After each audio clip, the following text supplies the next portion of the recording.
almost in a schizophrenic contrast with state aid from the People's Republic of China, which is huge in size and comes without conditionality. So this is posed for African governments, certain African governments, and the Zambian case example is one where it's writ most large, where they have a major policy issue. They've got to remain friendly to China because a great deal of resource comes from China and there's a market for their own raw materials in China.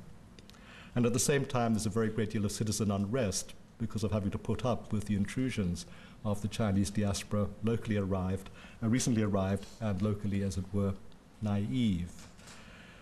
The Chinese need to do something about that.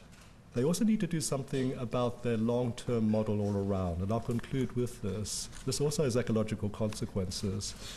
Everyone talks about how much raw material, how much petroleum resource can be expropriated from Africa by China, by the US, by whoever. Almost no one talks about, except in the field of automobile industries perhaps, beneficiation, helping African countries industrialize, helping African countries in the realm of manufactures. If this happens, and if there's a fair playing field internationally in terms of trade, Africa can develop and won't be dependent on aid, whether it's issued through a Shanghai model, a Washington model, or whatever. But for this to happen, all kinds of knock-on effects in terms of our economies have got to be grappled with. We can't afford a fair playing field in the world of international trade. And if Africa is encouraged to industrialize, and if their industrial products can be sold internationally, then the next great environmental catastrophe is probably going to be located in Africa. Thank you.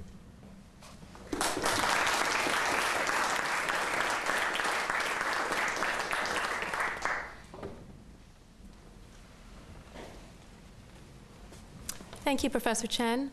Good morning, everyone. I just wanted to sort of set the stage for what's going to happen now. As Leon talked quite a bit about having sort of different perspectives, engaging in dialogue, what we now would like you to do is spend the next 20 minutes talking with your table about thoughts, reflections on what you've just heard. And at the end of that, each table is going to come up with 2 questions, and we're then going to go around and sort of field questions from each table to the panel. So the moderators at each table will lead this discussion, and we'll give you 20 minutes from now. Thanks. What you've got is a problem which exists in many different levels, and this varies from African country to African country.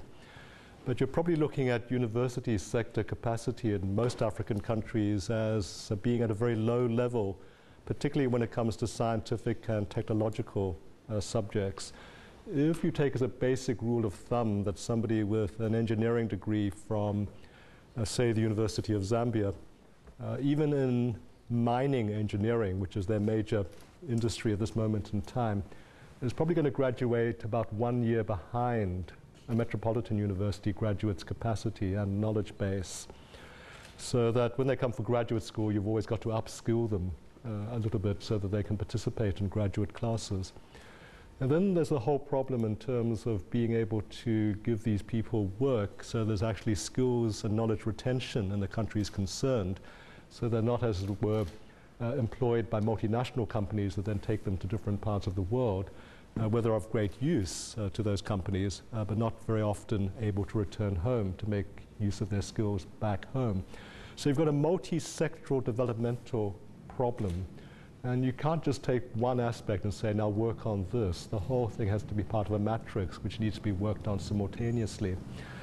So there's been lots of unintended consequences of trying to work on just one aspect of the problem. Whether the Chinese have responsibility, I don't think so. In the same way as the West abjured its responsibility and in fact made the playing field as unequal as possible to benefit our own local industries. I think it's got to be an international sea change in terms of our ability to accept a whole new continent coming on tap. When it does, and it will come on tap very unevenly, then you're going to have a secondary problem that some countries will come on tap much more swiftly than others. And that's going to pose major problems in terms of transcontinental migration and diasporic problems. You've already got 4 million Zimbabweans, economic refugees in South Africa, for instance, 1 million here, largely in Luton, if any of you go to Luton lately. It's almost Harare North. So you've got all kinds of problems like that. So there's no single simple answer to your question, I regret. Okay, let's take the next question at table 2. We've been discussing organically, and we reached this Leon, question, use the mic, please. we reached this question, which is quite interesting, looking at the difference between India, where the development is actually being hindered by the infrastructural problems to a quite big extent, to actually Africa now with these roads and you know, where to go next. So our question would be, how does China actually work to get this balance so that you know its development is aligned with the infrastructure capacity, so that we can get Africa out of this issue of you know, having the GDP of the size of Belgium, bar South Africa and Western African states? Look, Leon, it's another one of these huge questions. I mean, I went to South Sudan to monitor the elections earlier this year, and they were very, very vexed elections. And part of the vexation for me was trying to get about South Sudan, which is the size of Germany. Darfur, by the way, those of you interested in that part of Sudan, is the size of France. So 12,000 peacekeepers aren't going to do anything, okay? But the size of Germany, a country has got a road network in which 5 kilometers of road are sealed. You know, that's it. That's all you get. The rest is dirt road. And they maintain those dirt roads. A lot of Swedish money is going into this by simply digging up the surrounding countryside, piling dirt on top of what used to be the road, flattening it, and that becomes the road again until it becomes despoiled by rains or whatever.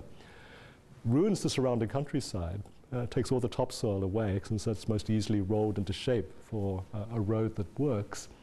And this will keep going on and on and on, just to maintain something simple like a road network, which is absolutely essential to do something simple, such as deliver medicines to people. So when you're starting from a base as low as that, and that is an extreme, because that's been a country at war for almost 50 years, the latest incarnation of which lasted 25 years, you've got major, major difficulties to overcome. Allied with, and I'll use the South Sudan case example again, what is likely to be a new government after independence next year, composed almost entirely of former fighters. They're very good at fighting. They're going to be absolutely hopeless at government, and no one can blame them. They grew up wanting to be free, and so they grew up fighting. And because they were fighters, they're also extraordinarily proud, and they aren't going to accept help open-mindedly. They have their own fixed ideas, whether right or wrong, and we're going to be out of our minds to tell them it's wrong, even though they probably will be wrong. So there are all kinds of human capital problems that you have to deal with that have got emotional sides to them, as well as all kinds of other sides to them. And the day of our going in and telling the primitive African what was right for them should have disappeared a long, long time ago and had better not be part of any future models. Basically, when you're looking at a continent with all of those problems, you're going to have to go through a certain epoch where you allow people to make their own mistakes and learn from them, but keep providing, as it were, opportunities for them to grow out of their mistakes. Now, I do think that infrastructural development, like roads, for instance, is absolutely essential. Nothing else flows without that kind of transport link, and other forms of communication. So the last example from Sudan, I couldn't get cell phone or other kinds of coverage in large parts of where I was operating. Even satellite phones didn't work half the time. So you can't communicate in terms of developmental issues or governmental issues with your home base. Home base can't coordinate with the outlying posts. The outlying posts can't coordinate and liaise with other outlying posts. So if you're going to start anywhere in a country like that, which, as I said, is an extreme example, then transport and communications infrastructure are going to be absolutely key, and without despoiling the environment any further.